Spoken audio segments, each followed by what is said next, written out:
السلام علیکم ورحمۃ اللہ وبرکاتہ۔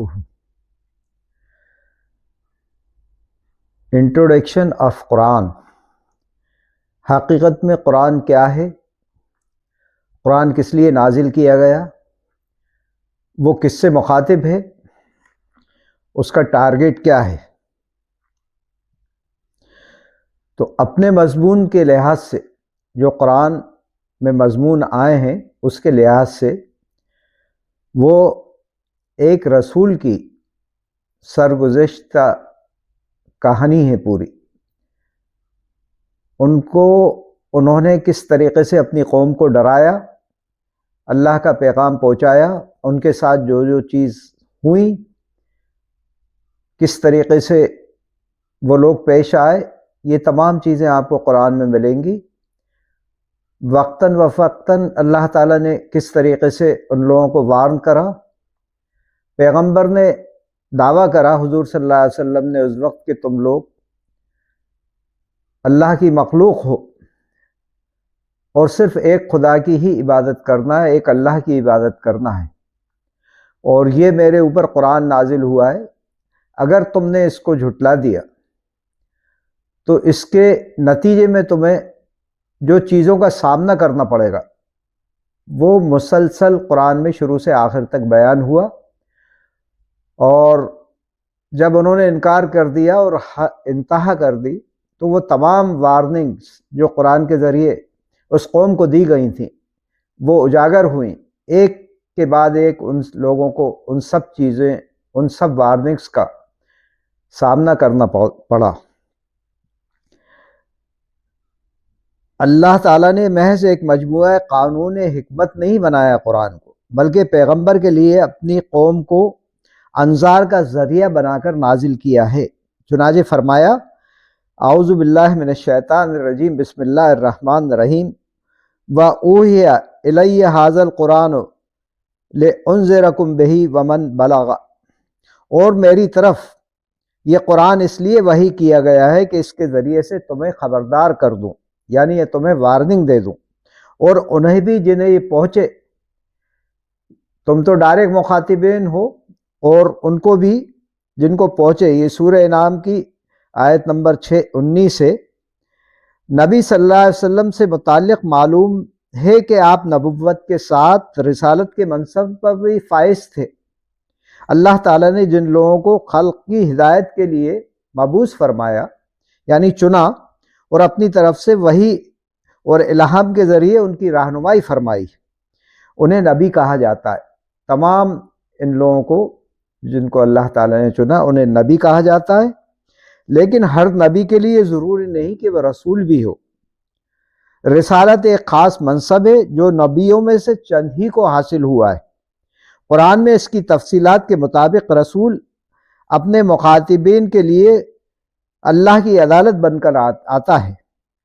اور ان کا فیصلہ کر کے دنیا سے رخصت ہوتا ہے۔ قرآن بتاتا ہے کہ رسولوں کی دعوت میں یہ فیصلہ انذار عام، اتمام حجت اور ہجرت و براءت کے مراحل سے گزر کر صادر ہوتا ہے، اور اس طرح صادر ہوتا ہے کہ آسمان کی عدالت زمین پر قائم ہو جاتی ہے۔ یعنی وہی بات کہ پہلے وارننگ دی جاتی ہے، ایک ایک چیز اجاگر کر دی جاتی ہے دن کے اجالے کی طرح، بار بار پیغمبر ان کو ہدایت دیتا ہے، بار بار ان کو مناتا ہے، ہر طریقے سے ان کی دلجوئی بھی کرتا ہے، ہر طریقے سے قوم کو جو بھی اس کے مخاطبین ہوتے ہیں ان کو ڈرانے کی کوشش کر کے اللہ تعالیٰ کی وحدانیت سے کہ اللہ ایک ہے وہ پیغام پہنچانے کی کوشش کرتا ہے، اور آخر میں پھر جب وہ نہیں سمجھ پاتے اور انکار کیے جاتے ہیں تو اللہ کا وہ فیصلہ نازل ہوتا ہے جس کے بارے میں پہلے سے ہی پیغمبر نے وارننگ دے دی تھی کہ اگر تم نے ان چیزوں کو نہیں مانا تو تمہارے ساتھ یہ ہونے والا ہے۔ قرآن بتاتا ہے کہ رسولوں کی دعوت، یہ فیصلہ، انذار وغیرہ جو بھی کہا، خدا کی دنیاویت کا ظہور ہوتا ہے، اور رسول کے مخاطبین کے لیے ایک قیامت صغریٰ برپا کر دی جاتی ہے۔ جس قیامت کا قرآن اور رسول بتاتا ہے، اس وقت کا رسول جو بھی رہا ہوں، ہمارے زمانے میں حضور صلی اللہ علیہ وسلم ہمارے جو آخری نبی ہیں، انہوں نے جس طریقے سے وارن کرا، جس طریقے سے اپنی قوم کو بتایا، وہ اس قرآن میں پوری سرگزشت موجود ہے۔ یعنی یہ کوئی پوچھتا ہے کہ قرآن آخر ہے کیا، تو یہ غلط فہمی پڑھتے ہیں کئی لوگ کہ یہ ہم سے مخاطب ہوگا، قرآن ڈائریکٹ ہماری بات کرے گا۔ نہیں، ایسا نہیں ہے، بلکہ یہ پورا کا پورا مخاطبین اس وقت کے عرب ہیں، اور اس طریقے سے مخاطب کیا گیا ہے ان کو، وارننگ دے کے، تمام دنیا اور آخرت کی معاملات بتا کے، کہ وہ آج تک ہمارے لیے بھی وہی چیزیں کام آ رہی ہیں۔ یہ کہ پیغمبر کے ساتھی بھی تعداد میں کم ہوتے ہیں اور ان سے کوئی دارالہجرت بھی میسر نہیں ہوتا۔ دوسرے یہ کہ وہ تعداد میں متعدد تعداد میں اپنے ساتھیوں کو لے کر نکلتے ہیں، اور ان کے نکلنے سے پہلے اللہ تعالیٰ کسی سرزمین میں ان کے لیے آزادی اور تمکن کے ساتھ رہنے بسنے کا سامان کر دیتا ہے۔ یہ ہسٹری رہی ہے کہ جو بھی پیغمبر کسی